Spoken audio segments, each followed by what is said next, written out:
Pour réaliser une aspiration avec un CCFMA de chez Sides dans un milieu naturel ou artificiel, après avoir choisi le lieu d'aspiration, descendu le dévidoir et calé le véhicule si nécessaire, à l'aide de l'équipage, récupérer les tuyaux d'aspiration se situant entre la cabine et la citerne et préparer le reste du matériel, dont les tuyaux d'aspiration, flotteurs, crépines, commandes et les 2 tricoises.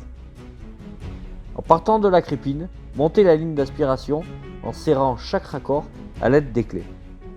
Installez le flotteur à la réservation prévue au niveau de la crépine. Effectuez un nœud de cabestan à l'extrémité de la ligne afin de pouvoir la diriger.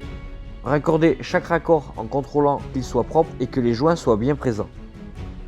Serrez chaque raccord à l'aide des clés et raccordez la ligne d'aspiration au véhicule. Immergez la ligne d'aspiration à l'aide de la commande et contrôlez que la crépine ne touche pas le fond. Si tel est le cas, à l'aide de la chaînette du flotteur, réglez la profondeur de la crépine. En remontant vers le véhicule, contrôlez visuellement chaque raccord, que ceux-ci soient bien serrés afin de limiter la prise d'air. Contrôlez la fermeture de toutes les vannes afin d'assurer l'étanchéité de la dépression lors de l'aspiration. Ouvrez la vanne d'alimentation, montez en cabine, crabotez le cran de pompe. En mode manuel, il est nécessaire d'exercer une pression maintenue sur la commande d'amorçage afin de mettre en route l'amorceur.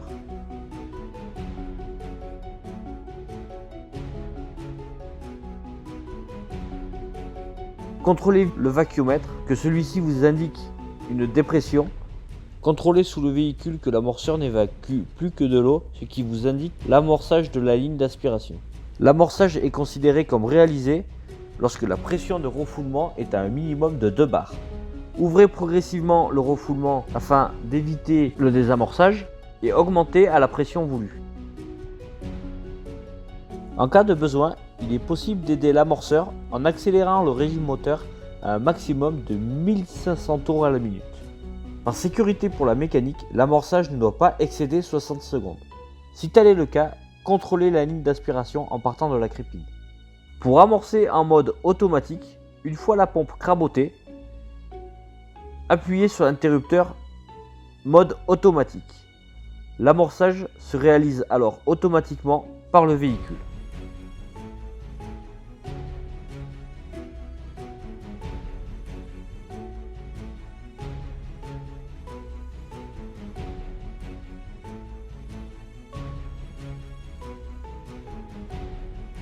Ouvrez doucement la vanne correspondante à l'alimentation de l'établissement et réglez la pression voulue.